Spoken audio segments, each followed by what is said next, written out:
संभल हिंसा में घायल पुलिसकर्मियों के प्रति संवेदना व्यक्त करना एक महिला को उस वक्त भारी पड़ गया। आपको बता दें, यूपी के जनपद संभल में बीते दिनों हुई मामले में एक महिला को उस समय घायल पुलिसकर्मियों के प्रति संवेदना व्यक्त करना भारी पड़ गया जब उसके पति ने उसे 3 तलाक दे दिया।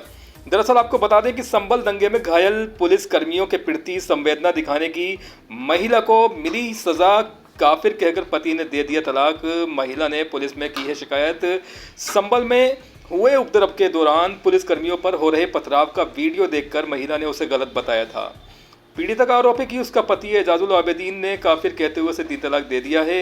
महिला ने एसएसपी को शिकायती पत्र देकर न्याय की गुहार लगाई है। मुरादाबाद से मोहित गुप्ता की रिपोर्ट। मेरे हस्बैंड के पास मैं उनसे बात करने गई थी। काफ़ी टाइम से मैं उन्हें ढूंढ रही थी।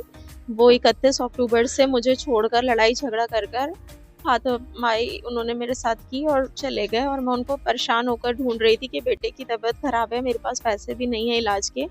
मैंने काफ़ी लोगों से उनसे बात भी कराई कि उनको बात करें, उनसे बात करके बोलें कि बेटा बहुत बीमार है, उसको इलाज की ज़रूरत है, उसके दूध के भी खर्चे हैं, 5 महीने का बेटा है हमारा।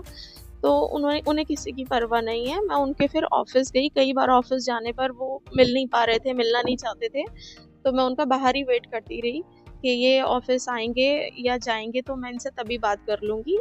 और तभी वेट करते हुए मैं ऐसे ही टाइम पास करने के लिए मोबाइल में यूट्यूब चला रही थी। और क्योंकि मुझे संभल जाना था, एक फंक्शन भी अटेंड करना था, तो मैंने सोचा पता नहीं हालात वहाँ के ठीक है, जाना चाहिए या नहीं। तो मैं वीडियो रैंडमली देख ही रही थी। उन्होंने बोला ये क्या है और ये सब क्यों देख रही हो। तो मैंने कहा इसमें कौन सा गलत बात है, अगर मैं कुछ देख रही हूँ। और सबको अपना अपना हक होता है, जो भी किसी के साथ गलत हो रहा है उसके लिए आवाज़ उठाने का। आप भी तो मेरे साथ गलत कर रहे हो, तो मैं भी तो आवाज़ ऐसे उठा सकती हूँ, मुझे भी हक है। तो वो कोई गलत नहीं कर रहे हैं जो भी कर रहे हैं।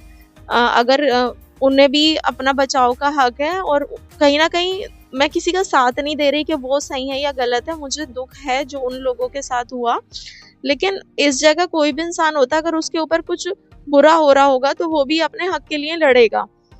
तो उस पर बोले तू काफिर है, तू मुसलमान नहीं है, तू तो पुलिस का साथ दे रही है, बस वो तेरे माई बाप हैं पुलिस वाले, ये है वो है, और तू कितना सोच ले मैं तेरे साथ नहीं रहूँगा, नहीं रखूँगा, चाहे कुछ भी हो जाए।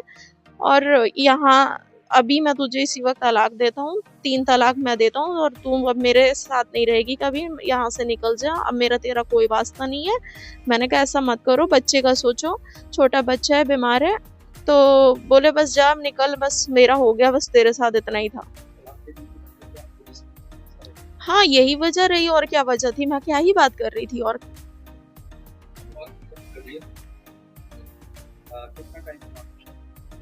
हमारी शादी को इस 17 तारीख को पूरे 3 साल हो रहे हैं। जी मेरा बेटा है 5 महीने का।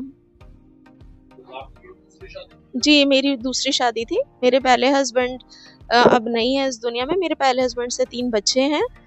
ये मेरे बच्चों को भी नहीं रखना चाहते हैं, मुझे भी नहीं रखना चाहते हैं, अपने खुद के हुए 5 महीने के बच्चे को नहीं रखना चाहते हैं। प्रेगनेंसी में ये मुझे छोड़कर 2-2.5 महीने के लिए चले गए थे। बहुत मुश्किल से ज़बरदस्ती मैं इनके घर जाके बैठी कि मुझे एटलीस्ट डिलीवरी ही कराएं मेरी, मेरे बच्चे मासूम हैं, वो थोड़ी हॉस्पिटल लेके जाएंगे। तो ये अपनी खाला के यहाँ छुपे हुए थे, तो 6 दिन में ये वापस आ गए।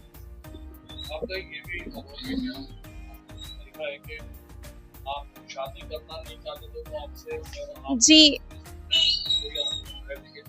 जी, शादी से पहले ये मेरे साथ गुड़गांव में मिले थे और इन्होंने मुझे जॉब के लिए बोला था कि बहुत अच्छी जॉब लगवाएंगे। इस मसले में हमारी बात होती थी और इन्होंने मुझे गुड़गांव में अपने यहाँ बुलाया था और मेरे साथ बहुत ज़्यादा गलत किया था। और मैंने इनसे बोला तो उन्होंने कहा मैं तुम्हें प्यार करता हूँ, मैं शादी करूँगा तुमसे, हम कल ही निकाह कर लेंगे। और ये निकाह के नाम पर मेरे साथ गलत करते रहे। 2-3 महीने के बाद फिर इन्होंने मेरे से निकाह किया। जब मैंने इन्हें बोला आपने मेरे साथ बहुत गलत किया है, मैं इसके लिए आवाज़ उठाऊंगी, तब इन्होंने मेरे साथ निकाह किया। निकाह के बाद भी इन्होंने उस रिश्ते को छुपाने के लिए मुझे कस्में दी, ना ही मेरे घर वालों को बताने को बोला, ना खुद अपने घर वालों को बता रहे हैं। मैं प्रेग्नेंट हुई, मेरा एक मिसकैरेज इन्होंने मेरे साथ ज़बरदस्ती की, जिसकी वजह से वो मेरा 3 महीने का बच्चा ख़त्म हुआ। उसके बाद मैं दोबारा से प्रेग्नेंट हुई, तब मैंने अपने घर वालों को बता दिया, इनसे कसम तोड़वा के कि मेरे घर वाले तो राज़ी हैं, आप उनको बताएं। तो इन्होंने मेरे घर वालों को बता दिया। उसके बाद मैं प्रेग्नेंट हुई, तो वो प्रेगनेंसी में जब मैंने 5 महीने की हो गई तो मैंने इनसे दबाव बनाया कि देखें बच्चा होने वाला है। ये मेरे ससुराल, जो मेरे पहले हस्बैंड लाजपत नगर में रहते थे, उसी गली के रहने वाले हैं। मैं इनसे एक शादी में मिली थी। जब मेरा डिवोर्स हो चुका था मेरे हस्बैंड से, 10 साल की मेरी शादी थी, तो मैं शादी के बाद भी हमारे ताल्लुकात ऐसे ख़राब नहीं थे मेरे पहले हस्बैंड से भी। मैं उस घर में आती थी, अपने बच्चों के साथ टाइम स्पेंड भी करती थी, मैं बाहर जॉब करती थी। और मैं शादी में एक मिली थी जो उसी मोहल्ले की एक शादी थी, वहाँ इनकी मम्मी ने मुझे इंट्रोड्यूस कराया था इनसे कि तुम अच्छी जॉब करा देगा ये बेटा मेरा, ये विज़न एक्सपोर्ट में काम करता है।